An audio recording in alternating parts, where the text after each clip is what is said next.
ქართული ოცნება და მისი პროპაგანდა ყოველთვის იმას აჩუმათებს, ან საერთოდ არ აშუქებს, რაც მის ამომრჩეველს თუ მაყურებელს არათუ აბნევს რეალობასთან ახლებს. აბა წარმოიდგინეთ რომელიმე პროპაგანდისტულ არხზე ელჩი დანიგანის სკანდალური ინტერვიუ, რომ საფუძვლიანად გაშუქებულიყო.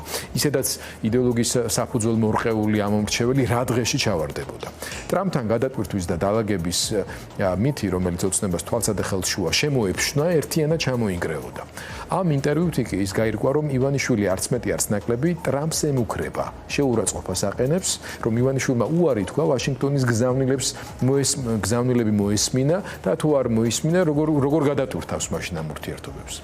ფიქრობ სოფლიოში ადამიანების უმრავლესობა მიცის, რომ მთავრობას მართავს ბიძინა ივანიშვილი. ეს დანიგანის სიტყვებია და ამითაც დასტურდება, რომ კოლბახიძე საკუთარ თავს მთავრობის მეთაურს სულ ამაოდ უწოდებს. თეთრ სახლთან ივანიშვილის გადატვირთვა ვერ მოხერხდა.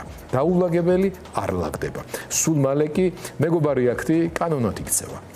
დანიგანის სკანდალური ინტერვიუ და მეგობარი აქტი.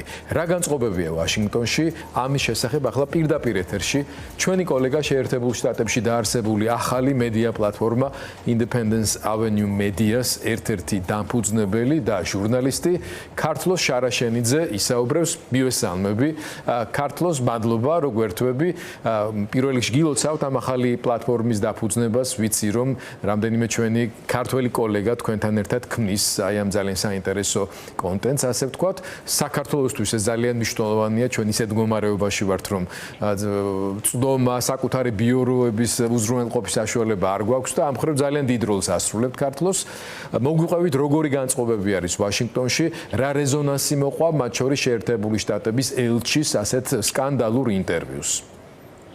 გიორგი, უპირველესად დიდი მადლობა წარდგენისთვის, კეთილისურვილობისთვის. Independence Avenue Media არის დამოუკიდებელი საერთაშორისო ჟურნალისტური ინიციატივა, რომელიც მოწოდებულია ფაქტებზე დაფუძნებით ერთგვარად ახსნას განმარტოს შეერთებული შტატების საგარეო პოლიტიკა, შეერთებული შტატების პოლიტიკის არსი, ზოგადად გლობალური აუდიტორიებისთვის, თუმცა ბუნებრივია ჩვენი ესე ვთქვათ სამიზნე აუდიტორია უმთავრესად არის რეგიონი, ქვეყნები, სადაც ავტორიტარული გავლენები შეინიშნება, ძლიერდება და დემოკრატია ერთგვარად უფრო მყიფე ხდება.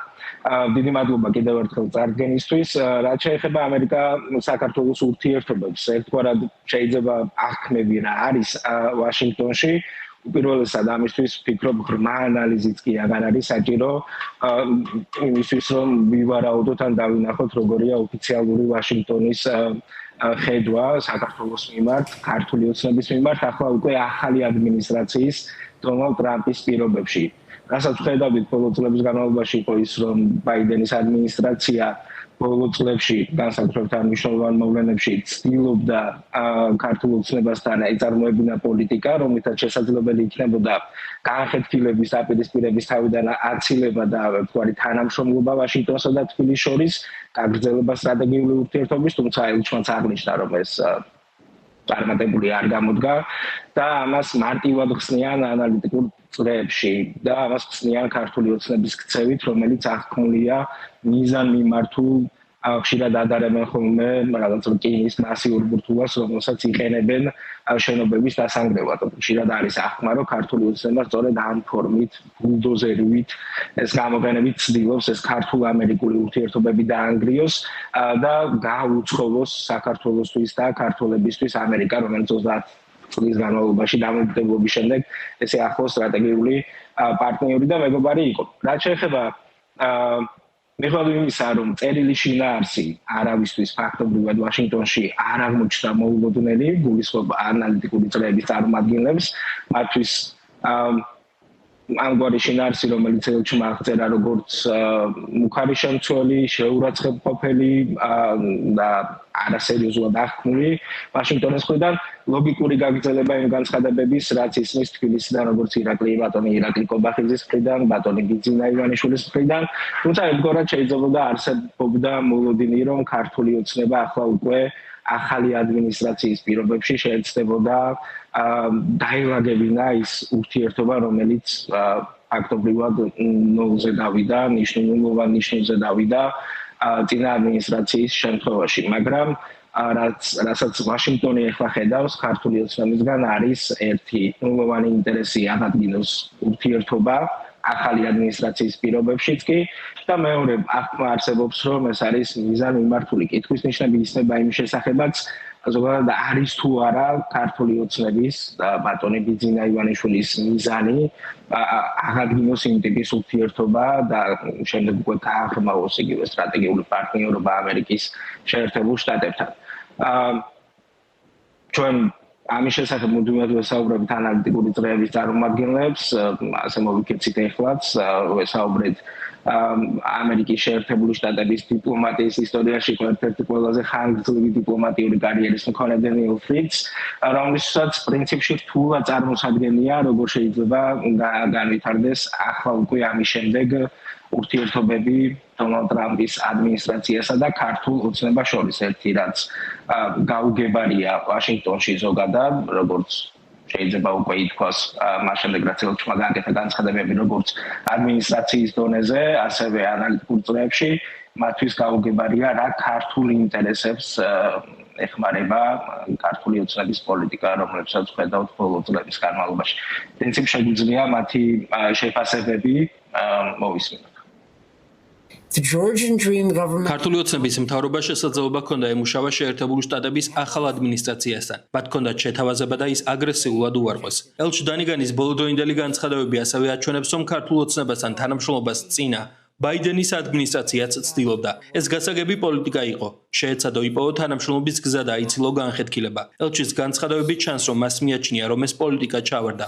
არა იმიტომ, რომ ამერიკელებმა არ სცადეს, არამედ იმიტომ, რომ ქართული ოცნება უბრალოდ არ არის შეერთებულ შტატებთან თანამშრომლობით დაინტერესებული. ძნელია თქმა, როგორ შეძლებს მოქმედი ადმინისტრაცია საქართველოსთან თანამშრომლობას, როცა საქართველოს როგორც ჩანს, ასე განზრახ-ცდილობს შეერთებული შტატების გაუცხოებას. ქართული ოცნება როგორც ჩანს, ენთუზიაზმით აქცევს ზურგს ევროპას, შეერთებულ შტატებს, საკუთარ თავს ავტორიტარულ ძალებს უკავშირებს და ამას თავხედური აგრესიულობით აკეთებს. თითქოს მიზანი მეგობრების გაუცხოება და რუსეთის კონტროლქვეშ განზრახ მოქცევა იყოს.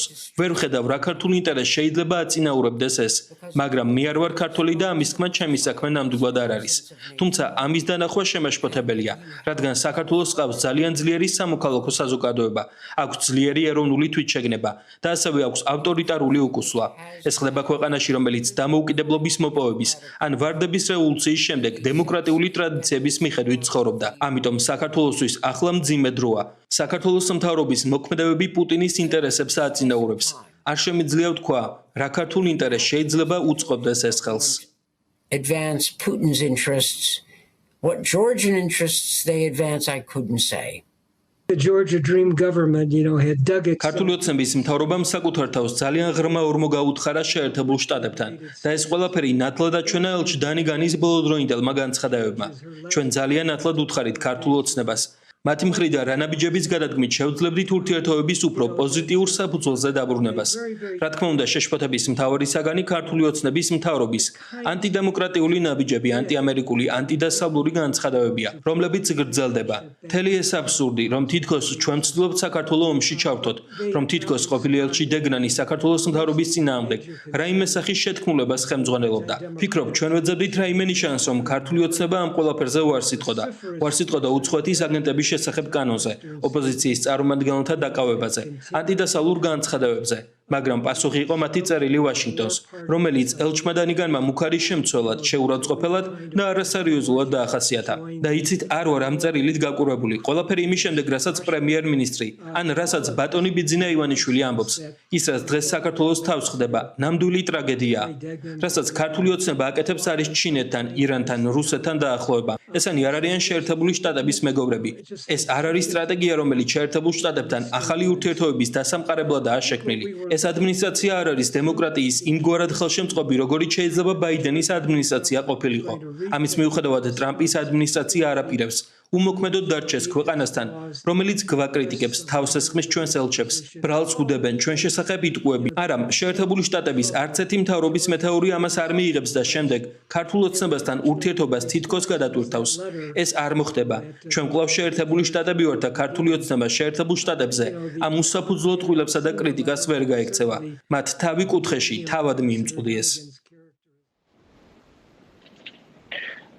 შემდეგ ნაბიჯი რაც შეიძლება ვიხილოთ ვაშინგტონისგან, რაც უკვე კალენდარში ცდებს, არის მეგობარი აქტი, რომელიც არის სენატის ზოგად კალენდარში, თუმცა ჯერ არ არის განსაზღვრული თარიღი, როდის შეიძლება იქნას ეს განხილული ან კენჭირობის ეკრება, თუმცა ამ აქტის მიმართ აღქმა არის ანალიტიკურ წრეებში, რომ ეს არის ზუსტად იმ ტიპის სანქციების, ერთგვარი სანქციების პაკეტი, როგორცაც ვაშინგტონი უკვე წლებია იყენებს რუსეთთან მიმართებით, ზუსტად იმ ადამიანის ძირითადი უფლებების დარღვევების შესახებ, ამ აქტის შესახებ მოლოდინები არის იმგვარი, რომ ძლიერი ორ პარტიული მხარდაჭერის შემდეგ სენატში ის მოიპოვებს, ასე ვთქვათ, საკვარის ხმებს იმისთვის, რომ მიიღო სენატმა, შემდეგ უკვე გადაიგზავნოს დონალდ ტრამპს და მან ხელი მოაწეროს, შეგვიძლია ამის შესახებ მოვისმინოთ საქართველოში შეერთებული შტატების ყოფილი ელჩის კენეთ იალოვიცის მოსაზრებები.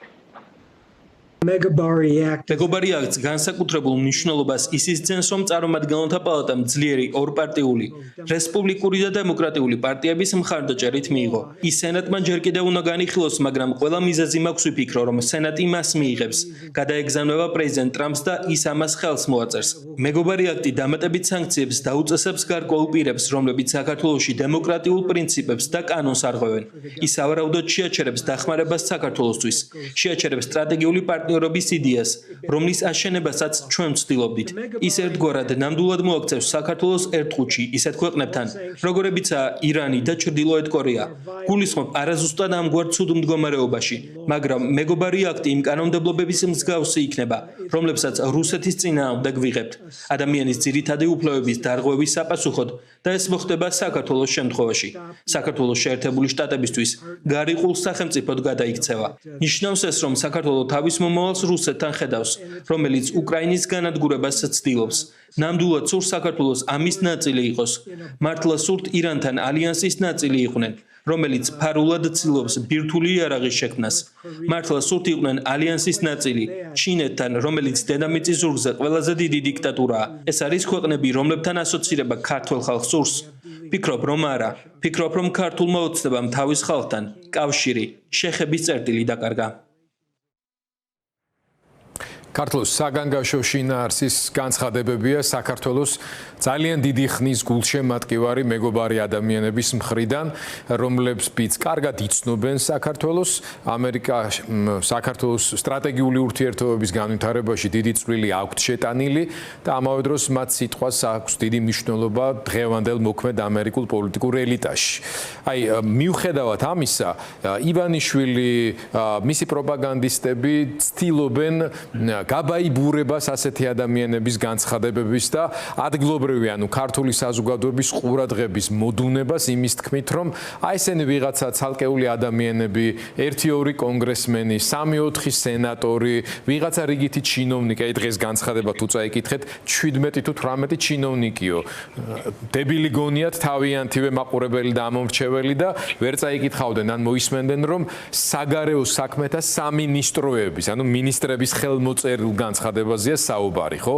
აი თუ შეგიძლია განგვიმარტოთ, მოკლედ ის რაც ახლა ჩვენ მოვისმინეთ, დენ ფრიდის, კენეთ იალოვეცის, მანამდე ელჩის და ასე შემდეგ და ასე შემდეგ, ტრამპის შეერთებული შტატების პოლიტიკის ნაწილად რომ ყალიბდება, ეს რომ გაიგოს აქ ქართულმა საზოგადოებამ, იმას ვისაც ჯერ კიდევ შეიძლება ეგონოს, რომ რაღაცა ეს ადამიანები და ინსტიტუტები ცალკე არიან და არის ვიღაცა deep state-ი, ოღონდ სამაგათო, რომელმაც შეიძლება რაღაცა ჯადოსნური ჯოხი აიქნიოს და სიტუაცია შემოატრიალოს.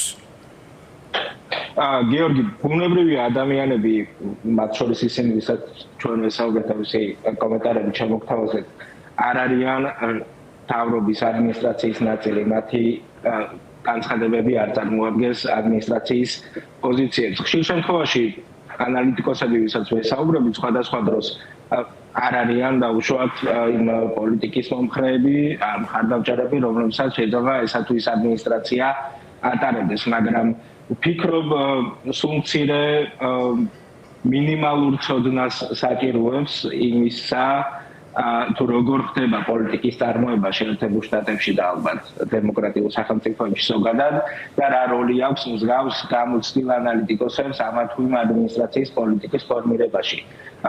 სამსახურები იქნება ეს სახელმწიფო დეპარტამენტი, ცენტრის სახლის სხვადასხვა სამსახური ადმინისტრაციული სამსახურები ხშირად რეგიონების სხვადასხვა რეგიონის მიმართ, არა მხოლოდ საქართველოს და აღმოსავლეთ ევროპის ან სამხრეთ კავკასიის მიმართ ეკრძნობიან გამოცდილებას, რომლებიც წლების განმავლობაში არსებობს ისტორიული მეხსიერება იმ ადამიანებში, ვინც ემსახურებოდნენ ამა თუ იმ ამა თუ იმ როლში შეერთებულ შტატებს. რაც გვესმის, ასევე მათგან არის ის, რომ მიუხედავად იმისა არის თუ არა მაგალითად ტრამპის ადმინისტრაცია აღქმული დემოკრატიის იმდენად დიდ მხარდაჭერად, როგორც შეიძლება იყოს ბაიდენის ადმინისტრაცია, რაც არ იცვლება შეერთებულ შტატებში, არის თავად შეერთებული შტატები, რომელიც ვერ იქნება ტოლერანტული, მით უმეტეს მოკავშირედ განხილული ქვეყნის მხრიდან მის მიმართ უსაფუძვლო და ხშირ შემთხვევაში შეთქმულების თეორიებზე დაფუძნებული კრიტიკის მიმართ და სავარაუდოდ არის ის, რასაც ვიხილავთ ამ ადმინისტრაციის მხრიდანაც ესეთია მოლოდინი ანალიტიკოსებში. მნიშვნელოვანი ფაქტორი გიორგი ასევე არის ის, რომ სულ მალე შეერთებულ შტატებს მაშინ რაც ელჩოდანიგანმა გადაწყვიტა, რომ დაასრულოს თავისი დიპლომატიური კარიერა, ეყოლება ელჩის მოვალეობის შემსრულებელი, ვიხილავთ ამ მომენტს და ერთ-ერთი საკვანძო მომენტი, რაც შეიძლება იყოს ამერიკის ახალ ადმინისტრაციასა და ქართულ ოცნებას შორის ურთიერთობის ერთგვარი გადაწყვეტის შესაძლებლობა ან შანსი, გარდა იმისა, რომ არის რომ ქართულ ოცნებას აქვს მკაფიო გზამკვლევი მოქმედი ადმინისტრაციის მხრიდან რა უნდა გააკეთოს ამისათვის უპირველესი არის დემოკრატიული ნაბიჯების გადადგმა, ანტიდასავლური, ანტიამერიკული განცხადებების შეწყვეტა. ერთ-ერთი მსგავსი გარდამტეხი წერტილი შეიძლება იყოს ამერიკის შეერთებული შტატების ახალი ელჩი საქართველოში, თუმცა აქ მოლოდინები არ არის იმისა, რომ ჩვენ ამას მალე ვიხილავთ და განსაკუთრებით აქამდე ივანიშვილი ყოველთვის აი ამ დროის მოგებით იყო დაკავებული და მას გაზდიოდა. ამ შემთხვევაში ტრამპი, მისი ადმინისტრაცია, მათ შორის სახელმწიფო მდივან რუბიოს, ზოგიერთ შემთხვევაში ძალიან ხისტი, არა მარტო რიტორიკა, არამედ გადაწყვეტილებები, მე მგონი აი ამ შესაძლებლობას თავის გაბაიბურების და მით უმეტეს შეერთებული შტატების მიმართ გამოხატული უპატივცემულობაზე ურეაგიროების მე მგონი ამას მინიმუმამდე ამცირებს და დანიგანის ეს განცხადებებიც, რომელიც სწორედ ვაშინგტონის პოზიციას გამოხატავდა და თავად ელჩმა ამას ხაზი გაუსვა ინტერვიუს დროს, ამაზე მეტყველებს. ქართლოს წარმატებას გისურვებთ შენს კოლეგებს და დიდი იმედით გიყურებთ აქედანაც რამდენადაც ძალიან დიდი მნიშვნელობა აქვს ობიექტური მრავლისმომცველი ინფორმაციის მიღებას ვაშინგტონის შეერთებული შტატების ელიტების განწყობებზე ჩვენს რეგიონთან და საქართველოსთან მიმართებაში.